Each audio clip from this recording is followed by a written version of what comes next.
Hey guys, welcome back to the channel. Just before we start, if you could drop a like and a subscribe, that'd be kind of dope. Appreciate y'all. Let's get into it. This is all of the favorite relationship stories. I think my mom and brother are getting into it with each other. To start off, I'm 25, my brother's 20. Our dad passed away a year ago. My brother had a really hard time with it. He eventually withdrew from college and moved back home to get his head straightened out. I was visiting the weekend and everything seemed normal. We hung out, went to lunch, and my brother and I saw a movie together and caught up on the usual family stuff. And my mom converted my old bedroom into a home office, so I was sleeping in the guest room down in the basement. Last night, after everyone went to bed, I decided to relax by going outside for a bit, and I came back inside and I was watching TV, and around midnight I got hungry, so I went back to the kitchen to get a snack. While I was in the kitchen, I thought I heard some muffled noises upstairs. I went to the base of the stairs and listened, and it sounded like there were noises of a personal nature coming from upstairs. I didn't think my mom or my brother were seeing anyone, and I definitely didn't think anyone had come to the house while I was down the stairs. I was mostly just curious, so I quietly went up the stairs to investigate, and I could hear my mom's voice for sure, and I assumed it was just a private moment between adults. And I went back to the kitchen, warmed up some pizza in the toaster oven, and ate it at the counter. As I was eating, I heard a door open and close upstairs, followed by footsteps and another door closing, so curiosity got the best of me in the moment, and I went upstairs to my brother's room to see if he knew what the heck was going on. He answered the door looking a bit surprised to see me. I asked if he had heard anything, and he acted a bit awkward and said he hadn't heard a thing, and I felt uneasy and embarrassed, thinking he might have been involved in those noises, so I quickly left his room and went back downstairs. I couldn't sleep that night, and this morning at breakfast, things just felt really awkward between me, my brother, and my mom. Maybe it was just paranoia from last night, but it feels like they might have been involved in a romantic relationship, which makes me really uncomfortable. I'm not sure if I should bring it up or if I'm overreacting, and part of me thinks that if they're involved, they're both adults, but it's just unsettling and I'm not sure how to handle it. I'm still trying to figure out what to do next, and I received a lot of advice and responses the last time I posted, so I wanted to post an update here. Last night, I decided to pretend I was going out for drinks and some dinner with some friends and I wouldn't be home till pretty late, and I drove around the block, parked, and sneaked right back into the basement where I waited and listened. I could hear the TV on and my mom and brother were talking, and although I didn't make out their conversation, I could say that at 9 o'clock they went right upstairs. Once I was sure they were both upstairs, I quietly moved up the stairs and listened at the base of the stairs, and I felt like a detective, to be honest. I couldn't stop thinking about all the possibilities. I heard all the voices coming from my mom's room and they were too soft to understand, but about 20 minutes later I heard a sound that made it clear what was happening, and I cautiously went up the stairs, and when I reached the top I heard unmistakable sounds coming from mom's room. I decided to check my bro's room to see if he was there, and to be honest, I didn't really care if he questioned why I was home early. If he was there, I would just tell him I came back early and I wanted to hang out, but if his room was empty, I would know what's up. I went back down the hall and continued to listen to my mom's door, and it was mostly quiet from the sound of the bed and a few muffled sounds. I distinctly heard my mom saying "oh" a few times, and after a few minutes it was clear that they had finished and the noises stopped. Then I heard my brother say he was going to take a quick shower. My mom said she'd join him, and I'm still in the daze about all of this. There's no doubt in my mind they're in a romantic relationship. I haven't said anything to either of them yet, and part of me wants to confront my brother, and part of me wants to burst into their room, but I'm not sure I have a conversation with my mom about it, it's gonna go well. This situation has left me with a lot of conflicting emotions, and I'm still trying to sort out through everything, and it's a mix of different feelings all at once, and it's challenging to put into words.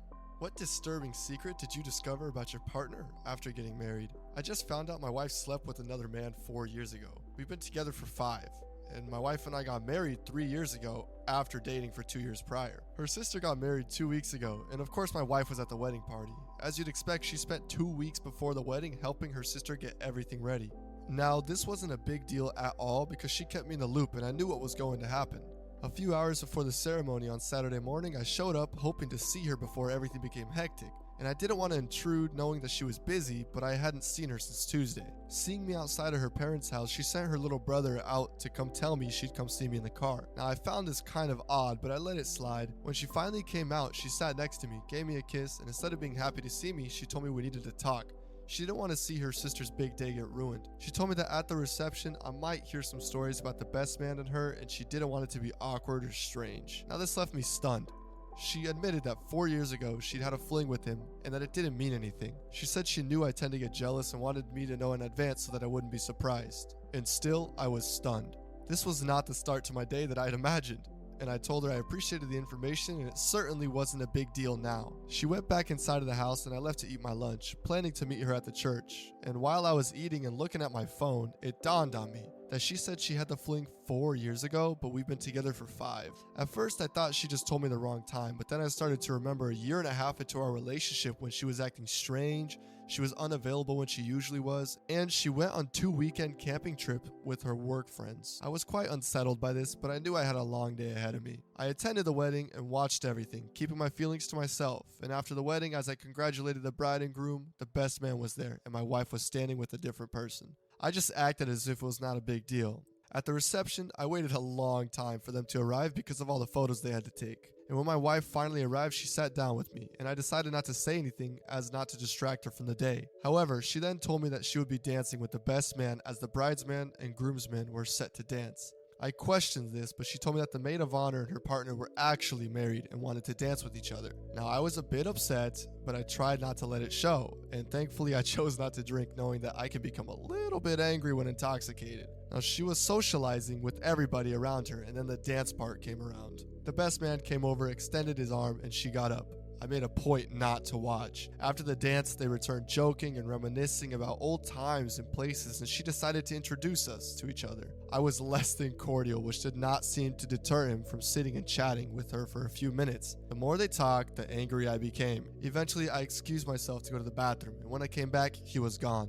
She accused me of being rude, which I didn't want to hear at that time. I told her this was not the place, this is not the time, and we will discuss it later. She then announced that she was going to change her clothes and tell her sister that we were leaving because I had ruined her day. I told her that I was capable of not causing any drama for the rest of the day and I would prefer to stay. She came back changed and upset, despite me not having said anything and even shaken the other guy's hand. She claimed I was visibly miserable and that's what she was reacting to, and she insisted on leaving, so I said if she really wanted to go, we could, but I'd rather she would stay, and I'd be happy to stay as well. Or I could leave since I had my own car. And at first she said, okay, we'll stay. But then she suggested if I couldn't improve my behavior, we should leave. Or in other words, I should leave. And I asked her, how am I misbehaving? And she said it's super obvious that I was upset and that I was acting like a silverback gorilla ready to fight. Whatever that means.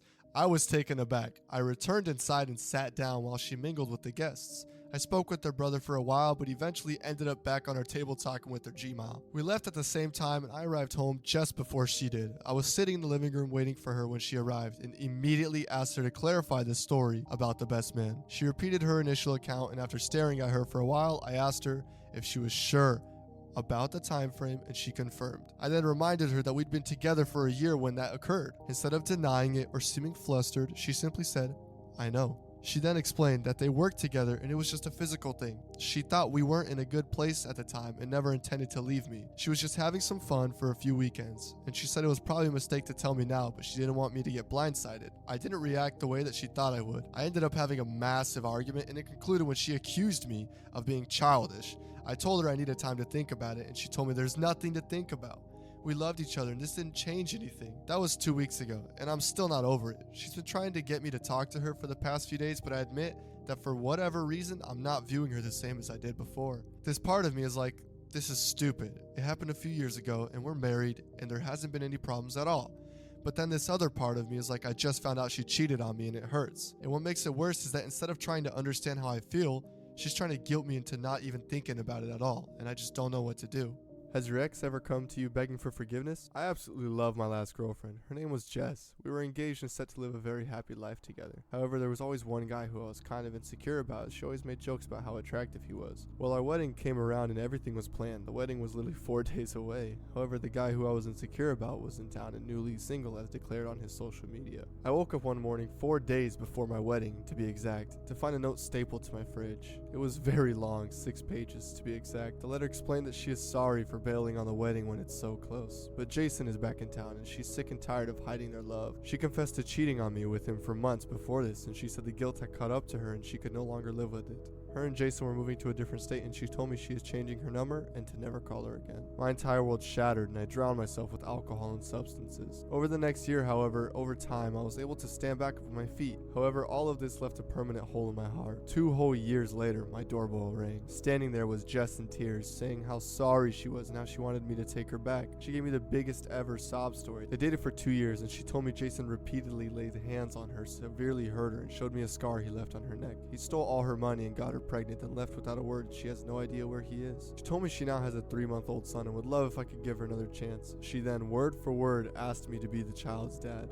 I thought about it, and every part of me just wanted to say yes, as I loved the woman more than anything. However, I could not let history pass, so I invited her in after for the whole day, and then at nighttime I kicked her out and told her never to call me again. What is the most messed up true story? I met a girl when I was 25 and she was around 22. We dated for 3 years and eventually we got married, and she was a very wonderful person. I couldn't ask for a better girlfriend, let me tell you. While we were planning a wedding, she mentioned that her ex-boyfriend offered to DJ for free. Now, they dated for 3 years when she was like 15 to 18, and it was a clean breakup. He was also married, so I didn't really have a problem with it. I mean, free DJ service? Why not save some money? When we get married, we go back to the reception, and everyone's having a grand time, and I was talking with this buddy of mine, and in the corner of my eye, I see the DJ ex-boyfriend staring at something. I look over, and he was staring at my wife, who did look pretty amazing, let me tell you, and my wife was staring back at him. I continued to talk with my buddy, but I kept an eye on them. She was across the room, but they smiled at each other, and she started looking around the room, probably for me, but I was pretty well hidden. And then my wife starts walking towards the bathroom area, and the DJ asked his assistant to take over and started walking the same direction. That's when I started to panic inside. I excused myself and walked into that direction. I went looking for them but couldn't find either one. There were 3 bathrooms, one for men, one for women, and a family bathroom that was locked inside. I went into the men's bathroom but no one was in there. I waited for a few minutes and the family bathroom opened up, and there she was. My wife saw me and tried to get me to dance, but I was not budging. The guy eventually came out a few minutes later. My wife swore up and down that he was just helping her with her dress. I left. She called my phone and again swore that nothing happened. We talked about it the next day, but I couldn't grasp why she would need him, of all people, to help with that sort of thing. I was able to get an annulment, and ever since then I've never remarried. What's the most horrifying thing that's happened to you in your own house? I've been married for several years, but this is the first time I genuinely felt unsafe in my own home. My husband was finishing up school and we just had a baby, so I was pretty sleep deprived. I had gotten sick and my husband wanted me to get some decent rest to let me relax, so he stayed with the baby in the living room and the nursery to take care of the baby while I slept. My parents wanted to see the new baby, so my husband decided to take the new addition of the family over and just let me rest. It should be noted that my husband is extremely paranoid. Even though we live in a low crime area, he made sure to lock all the doors and the windows, made sure everything else was locked before leaving, and he kind of woke me up. He lets me know he's going to my parents' house with the baby and that he'll pick up some dinner on the way back, and I sleepily agreed and just went right back to sleep. Fast forward a couple of hours and I had to wake up to pump my chest because it was starting to hurt. I prolonged this and tossed and turned for a while because I was still exhausted and I didn't want to get up. Once I started waking up, I realized the house was super cold. As I opened my eyes, I heard the front door shutting and I was still super out of it, so I assumed it was my husband. I called out to his name, but I got no answer. The room was pitch black and all the other lights in the house were off, so I couldn't even see anything. And suddenly I got this really horrible feeling that I could only describe as stepping into this freezing shower. I got up and checked the thermostat. It was fine. I assumed it was just cold because I was sick, so I turned on some lights and went around the house. No one else was home and the front door was still locked, and that's when my heart stopped and terror crept in. I texted my husband to ask when he'd be home. He got home not long after. We had dinner and he stayed with the baby in the living room and slept on the couch. I noticed then that one of the windows in the bedroom is open. I know I didn't open it, but it would explain why it was so cold, I guess. Earlier, my husband got up to make sure that all the windows were shut and the door was locked though. After I explained to him I got a weird feeling earlier, I just went right back to bed. Later, I woke up again around 2 in the morning. I got that terrible feeling all over again, creeping up again. I shot out of bed and could barely make it out. Someone was standing at the foot of the bed. I thought it was my husband since the figure had a similar height and build. I asked him to bring me some water while I was preparing to pump. The figure didn't move or speak, and I repeated myself in what I would describe as the most horrifying moment of my life. He answered me, "No, go back to sleep. I like watching you sleep." The voice definitely didn't belong to my husband. I turned on my side desk lamp and started screaming at this creeper wearing all black. He just started giggling. My husband jolted out of his sleep and I scrambled for the knife I had on my table. This creep books it out the window. He had it open and climbed through. That's when I realized for sure he was watching me sleep earlier when I was napping. It was also probably him who I had seen shutting the bedroom door earlier. I still have no idea how he didn't injure himself when he jumped out the window, because when my husband ran out to chase him, he was already gone. After that, we had the windows and the locks replaced and set up a whole entire security system soon after. Despite this, I still sleep with a knife under my pillow. What's your family's disturbing secret? The only thing that was unusual about my family was that my parents always tied and locked my sister in a bedroom every single night. They always told me not to question my elders, and so I never asked. My parents were going to San Francisco for my dad's birthday party and trusted me enough to not get a babysitter and to follow the same routine for my sister as everyone else. "Now, honey, remember to tie her to bed before 9:30 p.m. and lock the door," my mother said to me before following my father out the door. Then she turned to me with a straight face and said, "Do not, I repeat, do not unlock that bedroom." No matter what, do not unlock it. Call us on the phone in the living room if there is an emergency. I turned the lock to the main house and I looked at my sister. The clock read 4:45 p.m., so only 5 more hours. Once the clock hit 9:25, I told my sister to go brush her teeth and head to bed. Once she told me that she was in bed, I ran upstairs to tie her to the bed, and when I went into her room, I froze. All the walls were scratched up, the windows nailed shut, and all the furniture was gone except her bed. Just a single bed in the middle of a room, I thought. Of course, this shocked me because I've never gone into a room like this before. Okay, Allie, I said, go lay down. She laid down and I tied her up. How the heck is she supposed to be comfortable like this, I thought. I left her room after but did not lock the door as I wanted to see what really happened. Around 11 p.m. I started hearing growling and I brushed it off as it could have been my Rottweiler Peanut growling at someone walking past the front door. Then midnight hit. The growling grew louder and I heard a door open. My sister's bedroom door? What the heck was she doing walking around 12 in the morning? I could hear her go downstairs and that's when the growling stopped. Everything went silent. Then I could hear Peanut start whining. I got up from my bed and slowly opened my door, and as I was walking down the stairs, I noticed a trail of blood going from the living room to the kitchen. Right next to the end of the stairs was an archway to the kitchen, and I peeked my head into the archway to see Allison eating something. Allison, what are you? I stopped dead sentence as Allison turned around for me to see Peanut in her hands and her mouth. She unalived him and she was eating him. I ran upstairs and locked myself in my room. I grabbed my cell phone and hid under my bed. I called my parents' phone and waited for them to pick up, and I called 6 times and I got no response and I was out of luck. Then my phone buzzed. A random number. Hello? I asked. Oh God, honey, I'm so sorry. Both of our phones were dead. What's wrong? My mom responded. Mom, I forgot to lock the door and now Allison just ate Peanut. What do I do? I asked. My God, Blake, I knew you were too stupid. I want you to run one of the bathrooms in the house and start running any faucet, my mom responded. Wait, why? I asked. Just do it, my mom said. Now she had a deep, horrifying voice. Okay, sorry, Mom, but when will you be back? Well, San Diego isn't far from home, so about a couple of minutes, my mom said. San Diego? I thought you said San Francisco. Maybe they just changed plans. Okay, love you, Mom. Please hurry. I hung up. I ran to the closest bathroom, which was the one in the study room right next to the living room. Luckily, Allison wasn't there, and I started running the tub in the sink, just waited. That's when I heard someone walking towards the door. Who's there? I said. Blake? Blake, it's Mommy. You can come out now. Everything is safe. Oh, thank God, it was my mom. I was going to unlock the door, then the living room cell began to ring. It went straight to voicemail, and that's when I heard my mom on the phone. Hey, Blake, it's Mom. Sorry I didn't get your call. I lost my phone, but me and your father are leaving San Francisco right now. It'll take a couple of hours, so please follow these rules. 1. Don't pick up any unknown numbers. Allie can trick you. 2. Don't make any noise, especially through the pipes. She can hear pretty clearly. 3. Lastly, do not listen to any voices. They are not us. The message ended. Fortunately, I didn't open the door yet. Blake, open the door. Now I can hear what must have been Allison, but sounded demonic. She banged on the door for hours, and all I did was sit near the door and waited, crying and sitting in my own pee. That's when I heard a huge gunshot. It rung in my ears. The door opened, and there were my parents. I hugged them tightly and said, I was so sorry, Mom. They didn't say anything, but just cried with me. Mommy, Daddy, what happened to Allie? I said. We have no clue. Even a medical team couldn't come up with an answer, my dad said. It started when she was around 5. She would just bite us, then it turned into eating animals. Then around 7, she tried to kill us. And we didn't want to scare you, so we didn't tell you. I'm so sorry, honey, my mom explained. We'll have to make this look like an accident, my dad said. We all cleaned up the scene and made it look like a suicide.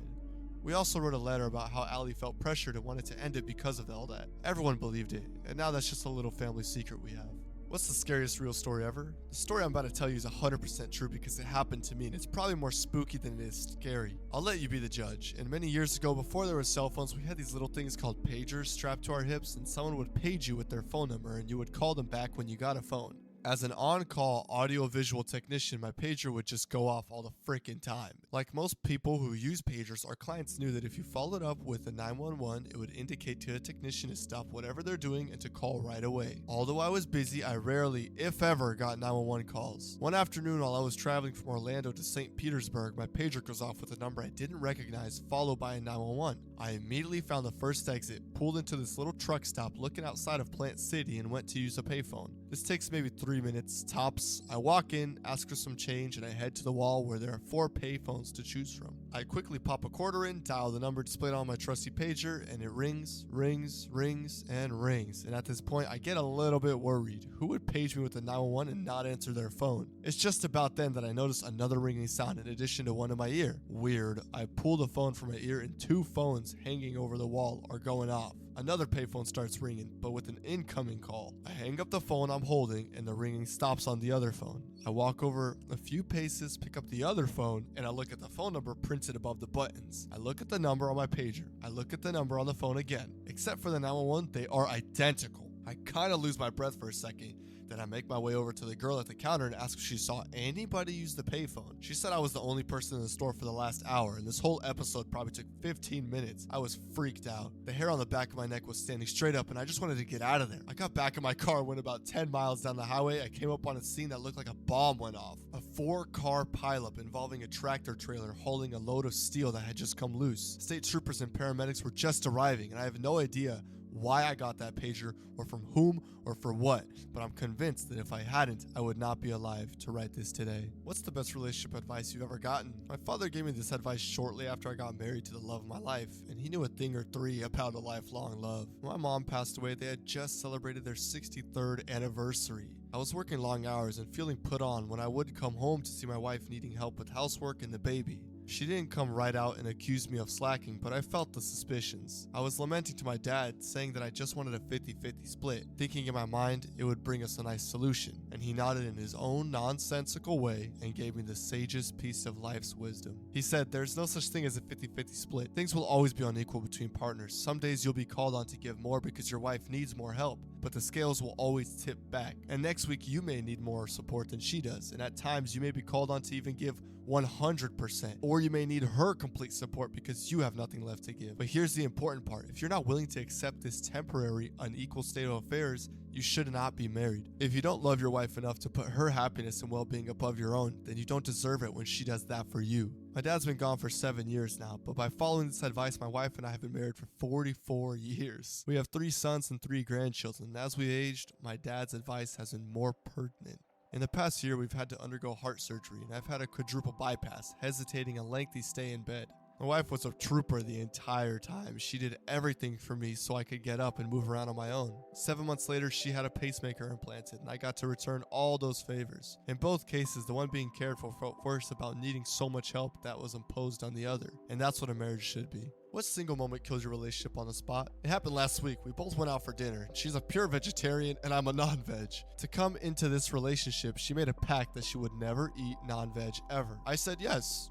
Moreover, I decided to eat non-veg in front of her as it makes her uncomfortable. I eat non-veg almost daily before meeting her for lunch or even sometimes at dinner, and as a hardcore non-vegetarian, my knowledge about veg dishes was very poor. We were at this restaurant and I asked her to order, and as it was a vegetarian restaurant, I thought it'd be great if she would pick some dishes. She took almost 20 minutes and didn't come up with anything, and as we were already there in the closing hour, I asked her, "May I select something?" She said, "Alright." She said, "What do you like in vegetarian?" "Nothing specific, but I'm okay with paneer items." She said, "Oh no, don't order paneer items. I hate it." And I said, "Oh, let me order mushrooms then." She says, "No, not at all. Mushrooms taste like non-veg and I don't like it." I reply with some frustration, "Okay, let's do one thing. You order whatever you want and let me order my food." I was dang hungry too. The next moment I ordered mushrooms and she again lost herself in the menu. The waiter came and told her, "Ma'am, we're about to close. Please give me your order and make sure it should be your final order." She says, "Give me some time," and after 10 minutes she ordered a masala dosa. By then the mushroom dish was ready for serving, and after taking a few bites I asked her, "Would you like to taste it?" She says, "Of course."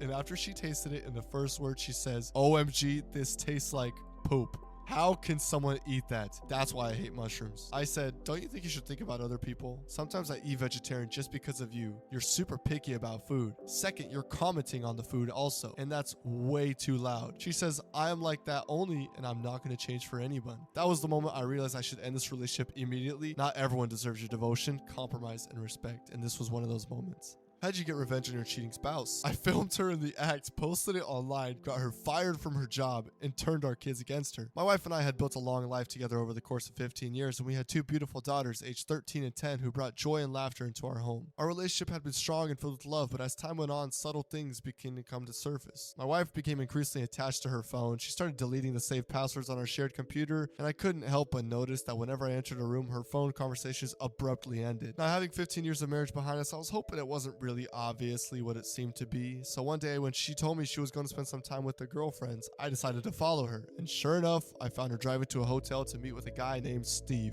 To say it was a gut punch was an understatement. I literally cried for an hour straight. And after I was done with my self-wallowing phase, I decided the best course was getting even. I thought of several scenarios that may or may not involve me hurting Steve. And eventually I decided to do things more civilly and more importantly, legally. The first part of the plan was gathering evidence. I could have just gotten a pie, but I had something better in mind. One day when my wife was at her job and the kids were at school, I installed some secret cameras and microphones that I'd bought. Due to the setup of our bedroom, I managed to perfectly overlook the bed. However, I didn't use them while I was at home. A couple of days later, I proposed to my wife that I'm going to take a trip with all the girls and that I'll even stay the night out there too. More often than not, I was the one cooking. I took a far more active role in raising those girls and showed them a lot more patience and attention than my wife did. She was usually busy working or even drinking, so me going alone with the girls on a trip wasn't even that weird. 2 weeks later, I got my affairs in order and contacted a lawyer to write me up a separation agreement that would involve me keeping residence and keeping custody. I go on the trip and try not to give anything away to the girls and wait and see if Steve and my wife would fall into this trap I set. When I returned, I checked the recordings of the weekend and sure enough, it was a 36-hour pound fest. When they were done doing the deed, the dialogue was something even better. I found out Steve had a wife, but even worse, they also talked about me, and I heard obvious character assassination about how small my pee-pee was, insecurity of mine, and how I didn't satisfy her. She told Steve some of my deepest secrets and my shameful stories that I'd only told her about. All they could do was laugh. She even told him about my dope,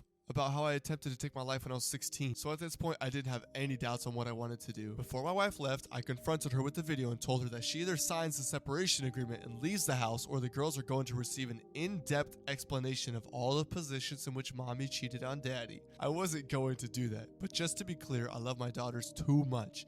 But I put a threat there and she was too emotional to realize my bluff. She went through all the stages, denying everything, trying to bargain, threatening me, getting angry.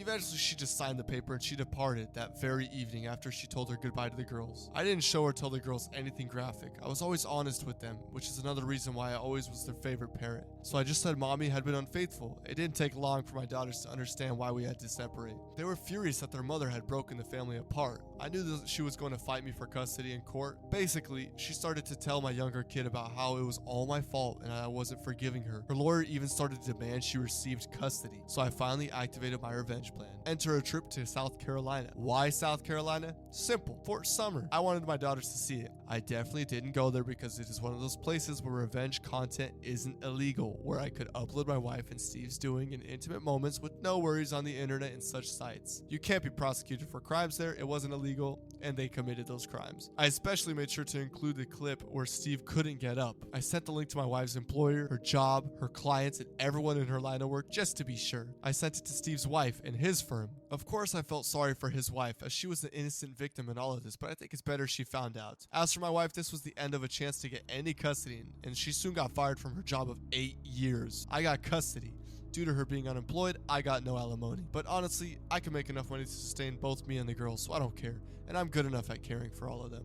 How'd you catch your significant other cheating? I suspected my girlfriend of cheating, so I bought her an iPad for Valentine's Day. Unbeknownst to her, I actually had bought 2 iPads with 2 matching cases. And as she was setting it up, I switched the iPads and she believed she needed to start over because the iPad had to be restarted. This gave me complete access to her text, email, and her phone number. And sure enough, I discovered that she was texting other guys. She was also having intercourse with 3 other dudes, and I decided to monitor the text and stay with her as she planned a Thursday date night with one of her 3 other lovers. I took her iPad and texted the other 2 telling them they needed to go on WhatsApp because her boyfriend was getting suspicious. I then deleted the text and began conversation on my phone with the other dudes and blocked them on the iPad. I set dates up with the other guys at the same rendezvous spot she was meeting the other dude. To add insult to injury, I texted her parents, brothers, and sister, invited them to meet me there under the pretense that I was going to ask her to marry me. As if it wasn't enough, I also contacted the married affair partner's wife and told her where her husband would be and who he would be with and at what time. Everything strategically set for the most dramatic impact. I arrived with her family 30 minutes before my girlfriend was to arrive to meet her married lover. We were already seated at a table when she walked in. She walked over to the bar and greeted the stranger with a hug, and everybody looked confused but not as flabbergasted as she did when she looked over and recognized her family sitting 20 feet away.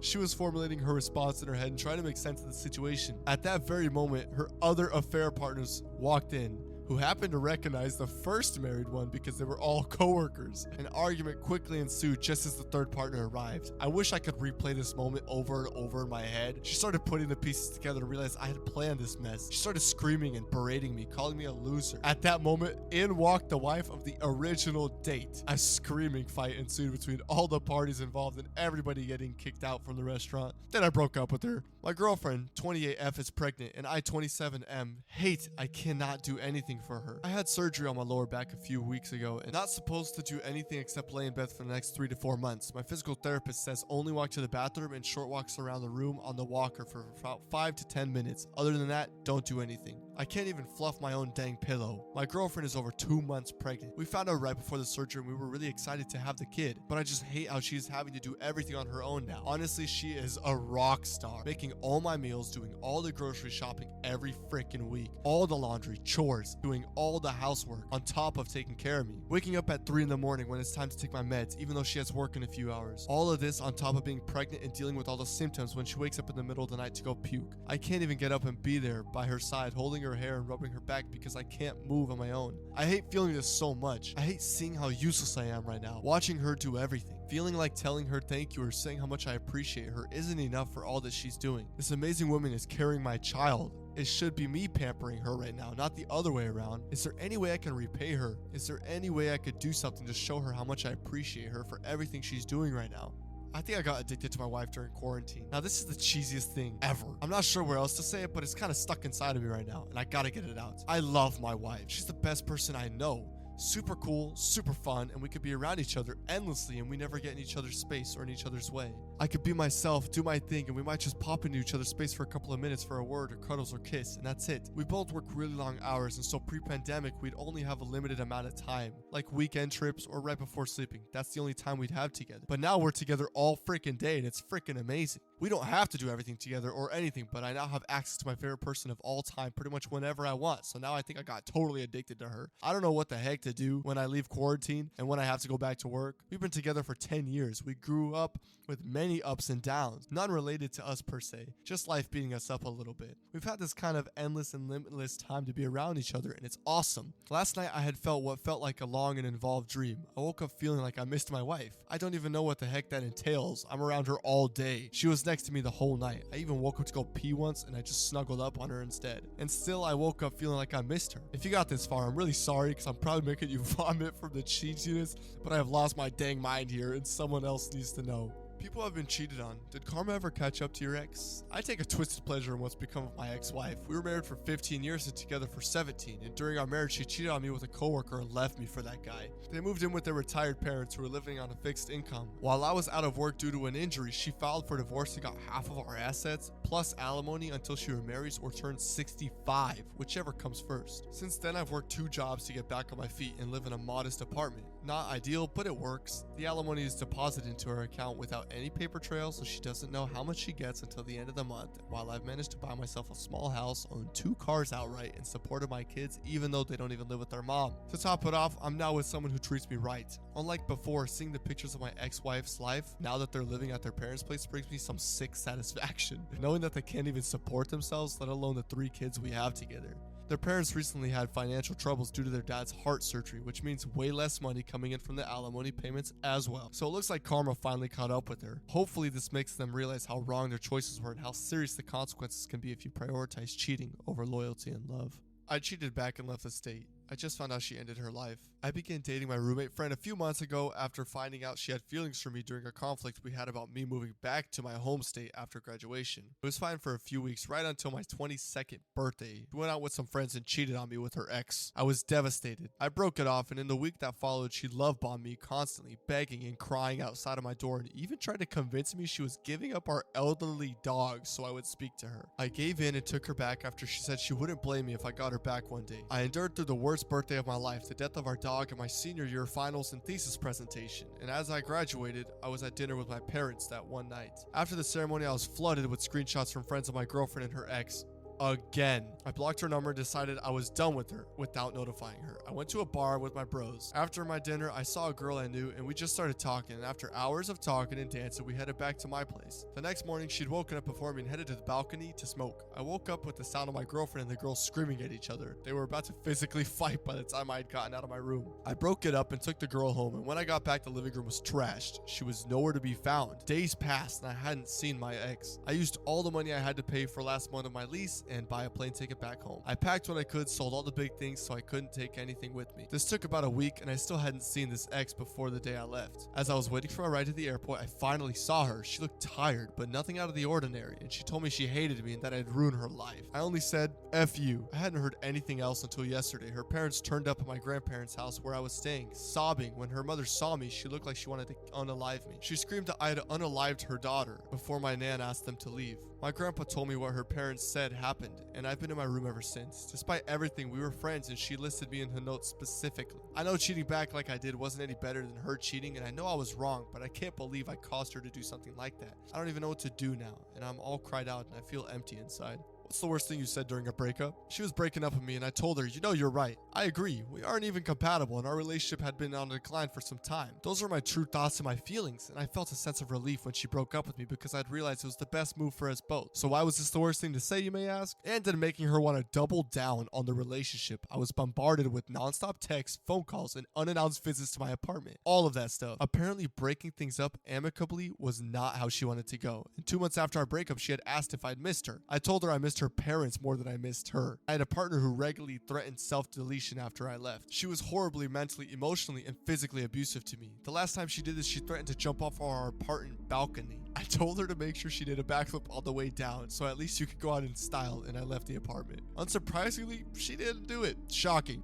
I once ended a struggling relationship. A few months after I got an email from the person, it was pages of everything I'd ever done wrong in the relationship. I realized that had been bothering my partner, and they had it balled up inside. Instead of saying it, talking to me about it, they wrote an entire multiple page email with everything I'd ever done wrong. I replied, I ain't reading all that. What did someone tell you that really hurt? 2 years into an okay relationship, my girlfriend showed no signs of dissatisfaction, and while we had settled into a routine of work, school, dating, we had fun. And one night this happened. My girlfriend said, hey, we have to talk. And I said, we're going to be late for our dinner with our friends. And she said, yeah, no, we're not going. I canceled because we need to talk. I said, okay, that sucks. What? What's wrong?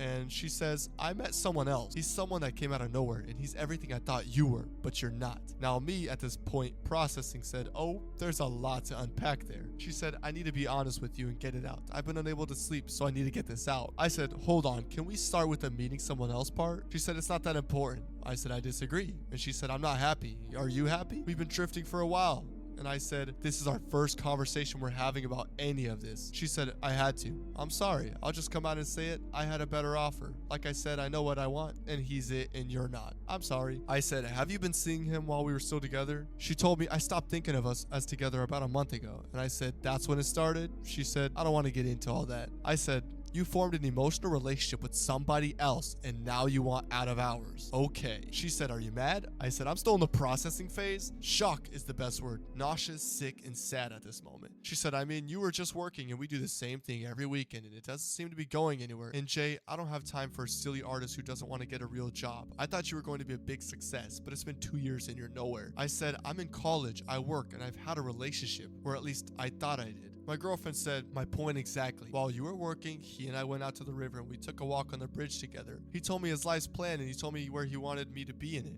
It was super romantic. I said, this is so close to cheating. There's no gap I can see in this. My girlfriend said, I haven't slept with him. I said, you kissed him though. She said, okay, I'm ending this because I want to be with him. I just picked the wrong man to be with and I wasted 2 years. So it's not like we're both hurt by this. At this point, something popped under my temple and I unleashed a string of expletives so vile and loud it frightened her into another room. That's when I left. What's the best revenge you've enacted on a school bully? I have entered an intimate relationship with my childhood bully's mother. It's incredible, but here's some context. I'm 24 now, but as a young teen, one kid in my school used to gang up on me with his friends and bully me literally for no reason. We would eventually grow up and school ended, but honestly, the bullying still messed with me mentally. About 2 months ago, I recognized his mom at a bar, and she's one of those young and hot moms, and I'm not the shy loser I used to be. She doesn't know who I am or what her son did to me. She was single and we hit it off immediately. She came to my place that night and we made love like it was our wedding night. Even Even years later, I despised her son so much, and weirdly enough, when we made love, her striking resemblance with him made me even angrier. I guess it worked out for her because I let it all out while we were being intimate. However, even though it started off initially as purely revenge, I had a change of heart. She's actually a wonderful person, and I started to realize I wanted to see where this goes and hopefully maybe able to be civil with the dude. We've gone on many dates since. Early on in our relationship, she told me how she had a son about my age, which I obviously knew, but I didn't admit. This week she asked, since we've been together for a couple of months and are serious, I wanted to see if you could meet my son during the weekend. I said sure. We're having dinner this Saturday night, and I'm equally excited and nervous. I feel bad that this started as petty revenge because she deserves so much better than that, but the fact is her son's a damn prick and a loser. I grew up, got in better shape, have a better job, and make way more money. He still lives with mommy and doesn't even work. He's going to be in a big surprise this weekend. She mentioned that he was already uncomfortable that her new boyfriend is his age, but oh man, is he in a world of hurt. Especially when I eventually become his stepdad, move into that house and tell him he needs to get a job or get out. I'm really starting to like her and I'm contemplating even giving him a new brother. As his stepdad, I won't let him be the burden to his mom anymore. Regardless, when he hears how vocal his mom is during our intimate moments, he ain't gonna wanna be there anyways. This weekend's gonna be great. I can't wait to see the look on this dude's face. My boyfriend's girl best friend just soft launched him and he has the audacity to say that I'm insecure. I started dating my boyfriend 5 years ago in high school and genuinely thought he was the man for me. We even had a little pet family together and moved into an apartment together. However, because we both had ambitious dreams, we often had to be separate from each other due to our college courses. We made a pledge going into college that we would not follow each other to a college and would rather allow ourselves to be our own people with our own support groups. So we did just that. I found a friend group within my college and he didn't. He actually had a really hard time separating himself from me and we would always have arguments how he'd rather spend time with me rather than find any friend because I'm better than anything he could possibly have. So like an idiot, I told him to go find himself a friend and I'd support it no matter what, and that was the biggest mistake of my life. After a few months of trying, he started coming home with stories about a girl named Samantha. At first, I was happy he made a friend of his own, but then he started talking about her a little too much. Every day, he and I made a tradition of telling each other about our days, and every night, like clockwork, this guy would nonstop talk about Samantha. Sam made this joke, or Sam likes that book too. I couldn't catch a break. He could tell that I was getting annoyed with him, but he said that I had nothing to worry about and that it was only a friend. He told me I was the only one that he noticed, and I tried to be calm about it as I realized it was unfair because I also had my own friends that he had to hear about as well. So for a while, I had to bite my tongue about this Sammy chick. He would say things like, I'm tired of hearing about her lame boyfriend. He doesn't deserve her. Or Sammy's mom told us we acted like an old married couple. I was on the verge of flipping out every single day, and I decided to follow Samantha on her Instagram, and lo and behold, she posted about him nearly every single day. One day I found a picture of our dog on her account, and when I confronted him about it, he told me that she loved our son and that she came over while I was at work. I told him not to bring her in the house without me ever again, and he rolled his eyes and muttered some insults under his breath. My last straw though was when I went to her account and saw a mysterious picture of a man's back. It was very clearly my man's back, and she was wearing the sweatshirt that I gave him. The caption was just a heart, and she put, "You Are in Love" by Taylor Swift. A love song of all things. I confronted him immediately about it and his first response was, "It's just my back. You're over dramatic." I nearly burst in a vein and asked, "How about the love, huh?" He just stared at me and said he didn't understand what I was trying to say and I should go take my birth control before I went insane on him again. I just stared at this, dumbstruck for a second before saying, "If she wants you so bad, she can have you. I'm leaving." What's the most disturbing thing you found your partner doing? I've always been suspicious of my girlfriend's ability to stay calm, even in a heated argument. She never seemed to get upset or anything like that. And well, last night I found out how she deals with her pent-up anger and I'm horrified. This night we were talking about the recent submarine events and how we both have our different opinions on it. Anyways, I thought it was lighthearted because of how she spoke calmly and even laughed at some points. And that was until she got up randomly and ended it with, "You know what? Don't talk to me." I tried to tell her it doesn't matter, but she kept cutting me off going, yeah. And she told me to shut up. So here I am, feeling like crap. I wake up in the middle of the night and she's not in our bed. Whatever. I don't control her. Right then, that's when I heard the door of the bathroom open, and I figured she just went to the toilet. And I feel gross detailing this part, but whatever. I could hear her piss hitting the bowl, but I didn't hear her flush. Instead, she opened the door, and I heard her walk away, and I was slightly worried, but I needed to go to the bathroom anyways, so I got up to see what was going on. And what I saw truly horrified me in ways I'm still not capable of completely explaining. I walked out to see her in the living room holding one of my food containers that had leftovers. Next to her was a glass filled with yellow liquid. I could instantly distinguish it by its looks and its stench. What she did next nearly made me throw up. Then and there, she poured the glass straight into my food. I immediately screamed at her, demanding to know, what the heck are you doing? She had that deer caught in headlights look on her face and flinched, causing it to go everywhere. I kept screaming at her and she was crying, saying that she's sorry over and over. I told her I'd demand an explanation or she was free to call her mom and get the heck out of my house. Apparently the reason she's always so calm and happy in the mornings after arguments is because when she gets mad, she does this to cool off. She drinks a whole lot of water, and in the night when I sleep, she goes and pours it in my food. Apparently this started with simply pouring it on my belongings. I was disgusted. I screamed at her some more. I didn't even feel guilty that she cried. I told her to get the heck out of my house or I'm calling the police. She tried to beg, but eventually she left. I sent her a message to say someone should go get her stuff and that we're over, and then I blocked her. I don't even know what to say at this point. I feel violated and disgusting. The fact that she knew what I was doing, watching me eat it, and never felt guilty, even the thought of that makes me want to throw up.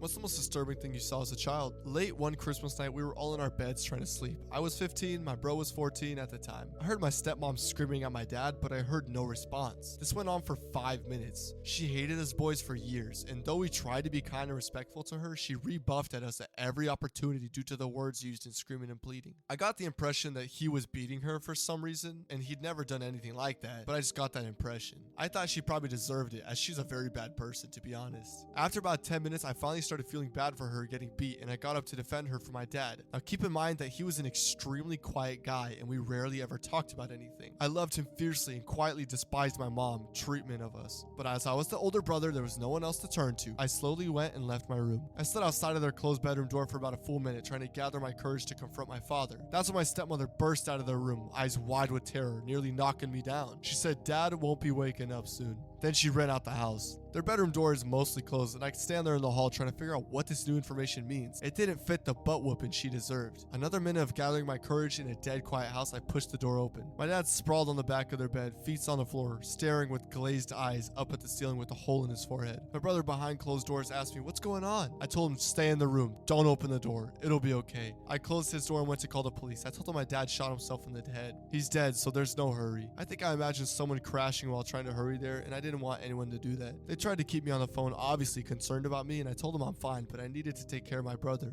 I never saw my stepmother again, and I always wondered what she could have said to my dad to upset him so much. Who's the most disturbing individual you've ever met? To this day, I have no idea if my dad did it. I wouldn't blame him if he did it. A week or so before my 10th birthday, I was walking to the corner store with a $5 bill to pick up a jar of ragu for mama. On my way home, a man I'd never seen before fell in step with me and began talking. "Hi," he said cheerfully. "My name's Dr. Ramsey. I'm a pediatrician. Do you know what that is?" I walked along silently, not replying and fervently hoping he would take that as a sign that he should leave me alone. Subtleties were not his strong suit though, because he kept on chattering. "Are your parents looking for a pediatrician for you?" "Of course. You're almost a big girl now. You'll be needing another kind of doctor soon, won't you?" "That's okay though. They can still bring you to me. Until then, what's your name? You have beautiful hair. I was just on my way to get some suckers for the candy jar in my office. Do you like suckers?" Thankfully, we were nearing my house, so I ran up the steps and got straight into my kitchen door. I didn't know it then, but that's the beginning of a very long, scary ordeal. It didn't take long after that for Dr. Ramsey to start showing up. At first, it seemed benign enough, at least to a kid. He would drive by nearly every day, smiling and waving. I told my mom, who said maybe he's on his way home from work. But then the phone calls began. My dad called me into the living room and sat me down and asked me about the day Dr. Ramsey followed me home and asked if I said anything to him. He said I was not in trouble, but that I needed to tell him the truth, and I told him no. And he asked, "Are you sure?" And I told him, "No, Dad." And he frowned. And he asked me, "Then how does he know your name?" I said, "I don't know." And it turns out that wasn't the only thing he knew. He knew my sister's name as well. Pretty soon, neither my sister nor I were allowed to answer the phone. He called several times a day, and at first, neither of us knew what he was saying. Then one night, one of my brothers told us that he was telling my parents that he was going to hurt me, and later my sister. Things got complicated after that. My dad called the police, but as this was before there were any stalking laws, there was nothing they could do. They told my parents to call back if the dude tried anything. My dad then called a friend of his from back in the day who happened to be a cop. For the next month, my dad's friend escorted me to and from school, and suddenly life as I knew it was screeching to a halt. I couldn't walk to school alone. I couldn't play outside. I couldn't walk to 7-Eleven. Things escalated. It was around the time he began threatening my sister as well.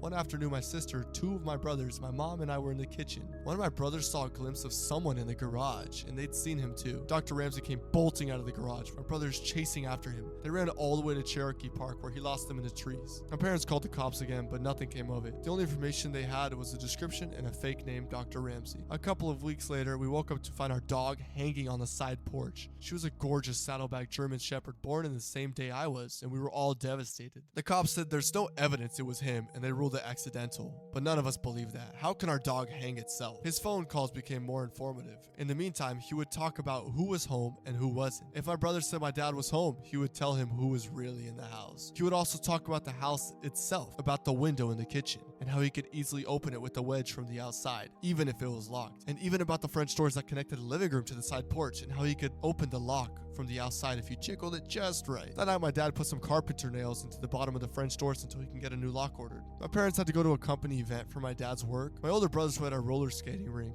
My sister was on the phone with her best friend, and my little brother was on the floor sleeping. I was watching Diva on the Midnight Special with Wolfman Jack. It was late. Suddenly, the top of the French door swung inward, and a few milliseconds before the nails hit the bottom, they snapped. I could see his silhouette. My sister whipped the phone at the television. We ran up at the stairs. About halfway up, we realized our little brother still sleeping on the ground. As quietly as we could, we slipped back down the stairs to get him. We all went into our bedroom and didn't turn on any lights. This way, we could see outside. We watched out the window for a while, and we couldn't find him. We crept down the hall to our brother's room to look. We looked down and could see someone standing in the back door. He knocked loudly. "What do you want?" my sister asked out the window. He stepped back and said, "Is this the Mercy residence? I have a pizza for delivery. Can you come to the door?" She scoffed at him, declaring, "I'm not stupid. We could see you don't have a pizza, and I'm calling the cops." He left, and after a short while later, my brothers returned home. We told them what happened. They walked around the yard looking for him. They came back in, and things settled down. By now, we'd pretty much given up calling the cops because nothing ever helped. So we just went back inside, each of us carrying a knife from the kitchen just in case. And eventually, one of my brothers went into the kitchen and got a bowl of cereal as a snack. And you know that sensation you get when you could feel that someone's watching you? Yeah, he had that in spades. He kept looking around the kitchen through the doorway into the dining room at the windows. Now, he didn't see anything, but he could feel eyes on him. And he went closer to the door to try to see better. The kitchen lights were reflecting on the windows of the door, so he still couldn't see. And that's when he stepped closer and then closer until he was right up to the door. Then cupped his hands on either side of his head so he could see. There, on the other side of the window pane, was Dr. Ramsey smiling at him. He turned to yell for my older brothers, and when he looked back again, Dr. Ramsey was gone. They went outside again to look for him, but they couldn't find him. The next day, we were at a table playing Crazy 8. My brother was relentless. My sister asked, "What's wrong?" And he immediately said he always felt like any minute now Dr. Ramsey could show up. Almost immediately after he finished his sentence, we all heard boom, boom, boom on the window right behind him. In the chaos, my two oldest brothers ran out, but Dr. Ramsey was already gone. A couple of weeks later, I was at school, and we were outside on the playground during recess. I was swinging upside down when I noticed a familiar blue Ford Galaxy cruising by, moving very slowly. There he was, smiling and waving at me. He called my name, and I ran to the teacher and told her. The school had been told all about him, and she took me inside right away and called my mom. That same day, my mom had gotten a call from the school office asking her to verify that my dad was picking me up, as he'd called to say that he was on his way. He wasn't. Not long after that, I woke up one night thirsty. I went down to the kitchen for a drink, and there, sitting alone in the dark, was my dad on the table. He had his 9mm. Tired of the police, he was waiting there until Dr. Ramsey tried something. He was tired of his children being terrorized. He was tired of being afraid every time he left for work that something would happen to us while we were gone. I sat with him for a time, watching before he sent me to bed. As suddenly as it began, it was over. Dr. Ramsey had vanished from my life. The phone calls, the drive-bys with the creepy waves, all of it. For a long time, during and after the Dr. Ramsey days, I would have a reoccurring nightmare in which I would wake up to find him standing over me as I slept. It took a long time to be a kid again. Dr. Ramsey would tell my parents that he was going to abuse and hurt me and my sister and that there was nothing they could do about it. I don't know what happened to him when he disappeared. I don't know if he was in a car wreck, if he was locked in prison, or in a coma. Sometimes I wonder if the wait ended when my dad was sitting there in the dark kitchen one night. I don't know, and I'm not sure I want to know. What's your story about a high school crush? My high school crush ended up liberating me from teenage depression. Up until I met her, I was a geeky little kid who liked computers and books more than socializing and sports. I spent a great deal of time being bullied by other kids as a result, and I had a really big self-esteem problem. My crush was not only the most popular girl in my class, but also the head cheerleader, and she was a star varsity volleyball and basketball player and was also a valedictorian. For some reason, at some point in her senior year, she decided she liked something about me. I was clueless until the night she asked if I can give her a ride home from her part-time job at this local restaurant. She got off at 10 p.m., and that night we had a pleasant conversation when I drove home. When we got in the driveway, she asked if I liked her. I was caught off guard and I could only lie. I said, "I've never thought of you like that. We're just good friends." She replied, "Well, I really like you." And before I could say anything, she basically attacked me in my car and gave me the most passionate kiss of my life. We dated seriously till the rest of our senior year. Suddenly I was elevated to the cool clique because I was her boyfriend, even though I wasn't a jock. I got to hang out with them, and now I got to go to their parties, and they all proclaimed me as one of them. It was bizarre and surreal at the same time. My nerdy friends from the computer and book clubs were pissed at me though because I'd somehow abandoned them. Being with her for those few years repaired my my self-esteem issues made me imagine a bright future, and she always told me I could do whatever I wanted in life, and she believed in me. Nobody had ever told me that before. She really was my savior. Unfortunately, there's no fairy tale ending here. We dated for nearly 3 years. We even talked about times getting married when we graduated. Unfortunately, we went to different universities on different sides of the state. Every weekend during school, I drove to see her and stay with her, and finally the distance got the best of us and we started to drift apart. As we approached the end of our second year at school, she unceremoniously dumped me for this guy at her school. At that time, I was pissed and hurt, and for a good year, I literally hated her. Time heals wounds though, and as an adult nearing 50 years old, I can look back and see why she did it. It's really a wonder how we kept it up for 2 whole school years. So where is she right now? She's been married now for 20 plus years, and she has 2 teenage sons. She's a stay-at-home mom who never really had a career, which always struck me as odd because she always was career driven. I'd been married for years as well and have 2 kids of my own, and sometime in our mid-20s we re-established a friendship, and we've been close ever since. I attended her wedding, and I've come to consider her husband as a great friend, and she also attended my wedding with her husband and her children. She's one of my best friends in this world, and the only person I would count on to be able to share problems and challenges with and get her honest opinion without judgment. When we see each other, which is only about once a year, we always kiss and hug, and our spouses are cool with that. They know we have a long history that predates either of them. When I was in hospital a couple of years ago, she came and sat next to my bed and held my hand all day so my wife could have a rest back at home. So that's the story of my high school crush. Not a happy ending like I envisioned when we were together, but still happy ending. What's the most messed up thing you saw in school? These 3 girls used to pick up my first love, my first girlfriend. She was smart and funny, one of the best things about being at school. She didn't tell anyone she was being bullied and went on for a long time. Apparently they put cigarettes out on her, put gum in her hair, demanded money, tripped her up. She finally had enough and wrote a note to her parents about what she had endured, all the nasty things these 3 high school girls had done to her. She named names and left her diary with more details on their bed. She then went to her parents' closet, took her father's and her life. She was 15 years old. She was loved by all of us, and I came to school late this time. I had missed the assembly about her. I walked into class to everyone in tears. Her desk had flowers on it, and her best friend told me while being in tears. I don't remember much of the rest of that day. I took the bus home. I remember that I ate in silence and went to my room without even talking to my parents. I cried. I cried till I slept. I don't think I've cried that long or hard ever since that night. The funeral was hard. The whole school was there. Most of our town was there. Too many things going on for me to properly process. Her parents couldn't get any air, so I couldn't even offer my condolences. A few other friends within the next year ended their lives as well due to the grief. I'd lost so much. I kept in touch with several of the friends, but our circle's never been the same. These 3 girls and their families left the school after being shunned by the community. I left the school shortly after I begged my parents to let me change schools. I couldn't walk those halls anymore. Going made me physically ill. I couldn't find the light of day. In those days, I spent many hours of my early teens leaning on her grave and telling her about my life, how it's going, what had happened. I used to ride my bike an hour each way, and I've since made it a point to visit her anytime I've gone back. I've not been back for 15 years, but I could walk you there from any gate in the cemetery. 27 years have passed since I've seen her smile, but I could still see it. She never got to see the internet, mobile devices, or texting.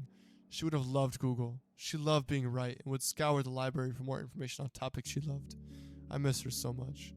Thank you guys for watching all these relationship stories. Did you find any of them interesting? Let me know down below if I should keep doing stuff like this. I appreciate you all. Like, comment, and subscribe for more, and have a blessed day.